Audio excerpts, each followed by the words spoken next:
हाँ जी, तो स्टूडेंट्स अस्सलाम वालेकुम। तो स्टूडेंट्स ये रहा आपका न्यूमेरिकल नंबर 1.24।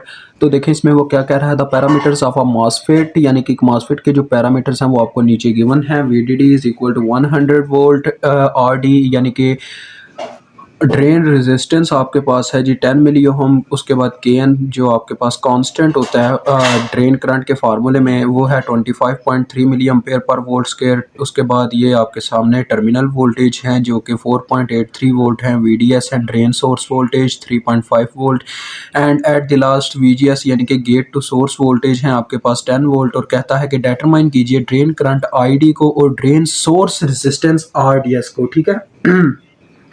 अब जहाँ से मैंने ये क्वेश्चन लिया वहाँ पे आरडीएस का आगे फार्मूला भी लिखा हुआ था, बट मैं आपको यार आरडीएस का फार्मूला डिराइव करना सिखाना चाहता हूँ, ना कि एग्जैक्ट फार्मूला आगे लिखा हो और आप उसको परफॉर्म कर दो। इस तरह से मज़ा नहीं आएगा और आपको समझ भी नहीं आएगी। तो चलिए स्टार्ट करते हैं। सबसे पहले बच्चों हम आईडी को फाइंड आउट करेंगे। आईडी को भी फाइंड आउट करने से पहले हमें ये पता होना चाहिए ये जो मॉसफेट है ये किस कंडीशन में वर्क कर रहा है। ये ओहमिक इस वक्त ओहमिक में है या कह लो कंडक्शन में है, ये किस फॉर्म में है। ठीक है, क्योंकि मॉसफेट की तीन फॉर्म्स होती हैं, मैंने आपको बताया था, जो कि इस इक्वेशन से वेरीफाई की जाती है कि V S is equal to V G S minus V T. अगर तो आपका देखो, अगर ऐसा होता है कि वी डी एस जो है वो आपका लेस देन है we G S minus V T की वैल्यू से, ठीक है, तो फिर आप ओहमिक रीजन में हो तो सिंपल आई डी का ये फार्मूला लगेगा। I D is equal to K N into two V G S minus V T whole के साथ आ जाता होता है V D S minus V D S का स्क्वायर और साथ में ये ब्रैकेट बंद। ठीक है, लगना यही फार्मूला यहाँ पे, इस वजह से मैंने लिख भी दिया है।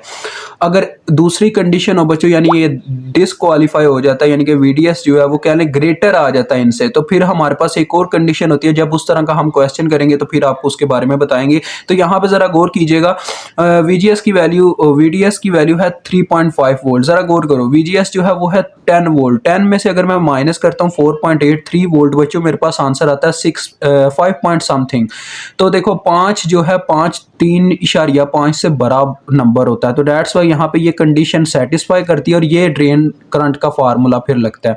तो लिहाजा आपके पास ये सारे पैरामीटर्स मौजूद हैं। इसको नंबर 1 का नाम दे लो, यानी कि एक का जो आपने पैरामीटर कहने फाइंड आउट करने के लिए कहा हुआ है वो हम यहाँ से स्टार्ट कर रहे हैं इस तरह से, यानी कि चेकर को पता चल जाएगा यहाँ से बच्चे ने स्टार्ट किया। तो के एन की वैल्यू है 25.3 मिली। ठीक है जी, 25.3 मिली। इस मिली को मैं साथ में रहने देता हूँ ताकि करंट का यूनिट जो मिली में लाना वो ऑटोमेटिकली मिली में चला जाए इस मिली की वजह से। और अंदर देखो 2 into we G S minus V T, we G S minus V T करके हमने आगे भी देखा, जो बच्चों डायरेक्ट आंसर आता है ना वही लिख लो यार। यहाँ पे 10 माइनस होगा 4.83, तो 10 माइनस 4.83 तो ये आता है 5.17। 5.17 इन दोनों का माइनस आ गया और वीडीएस की वैल्यू एग्जैक्ट जो है वो हमारे पास 3.5 है। तो एक तरफ तो 3.5 आ गया, दूसरी तरफ आ गया 3.5 का स्क्वायर। बच्चों मैंने कोशिश की थी कि आपके लिए कोई डिफरेंट फार्मूला बना दूं, इसको थोड़ा सा वीडीएस कॉमन निकाल के, लेकिन वो और मुश्किल हो जाता है याद रखना। इस वजह से मैं ना आपको ईजी रखने के लिए इस तरह का फार्मूला ही रहने देता हूँ। ठीक है, मेरी कोशिश होती है आपके लिए आसानियाँ पैदा करना, लेकिन जब आसानी पैदा ना हो रही हो तो मैं उसको दुश्वार भी नहीं करता, मुश्किल भी नहीं बनाता। अदरवाइज यार मैं मुश्किल कर दूंगा, आप उस तरह से परफॉर्मेंस नहीं दे पाएंगे अपने उस्ताद को, तो फिर यार मेरा जो है ना, मेरे लिए कह लो कि वो एक नाकामी का बायस बनता है। यानी मैं सोचता हूँ कि अगर आपकी नाकामी है तो मेरी भी नाकामी है। अब 3.5 ये मैं सारा कैलकुलेट कर रहा हूँ। ठीक है बच्चों, थोड़ा सा टाइम दीजिए बस। 3.5 होल का स्क्वायर आ जाएगा और ये ब्रैकेट ऑफ हो गई, and then your answer is 605 point. बच्चों ये आ रहा है काफ़ी बड़ी वैल्यू में। ठीक है, इन सबको जब मैंने मल्टीप्लाई किया ये देखें ये आ रहा है अभी आंसर 605.682। अगर मैं इसके साथ मिली को मल्टीप्लाई करवाता हूँ, या तो मेरे पास ये चॉइस है कि मैं इसको लिखता हूँ 605 मिली एम्पेयर। ठीक है, अदरवाइज मेरे पास एक और चॉइस है कि मैं इस इशारिये को, यानी इसको 1000 से तकसीम करूँ। मिली का यही मतलब होता है ना, यानी कि 10 पावर इज -3, या चलो इसको मल्टीप्लाई ही करवाता हूँ 10 पावर इज -3, क्योंकि कुछ बच्चे इस चीज़ को नहीं समझ पाते। तो ये देखो ये आपका आंसर है 0.6 एम्पेयर आपका आंसर है। थोड़ा इसको कह लो एक्यूरेट लिखना चाहे तो आगे 0.6 लिख सकते हो, लेकिन इतना ही आंसर यार ठीक है, 0.6 एम्पेयर आ गया। ठीक है जी, अब हम फाइंड आउट करेंगे RDS की वैल्यू को। तो जो मैं कह रहा था कि मैंने फार्मूला नहीं इसका लिखा, यानी कि ड्रेन सोर्स रेजिस्टेंस का, वो उसकी वजह आपको बता दूं। देखो यार, अब आपको वैसे ही समझ जाना चाहिए, ड्रेन सोर्स रेजिस्टेंस की बात हो रही है तो ड्रेन सोर्स वोल्टेज आएंगे, ड्रेन सोर्स करंट आएगी, बस सिंपल सी बात है। ओहम लॉ लगेगा, ओहम्स लॉ। तो देखो, अगर V is equal to I R होता है तो R is equal to V over I होगा। ठीक है, ये मैंने अभी सिंपल VI लिखा है।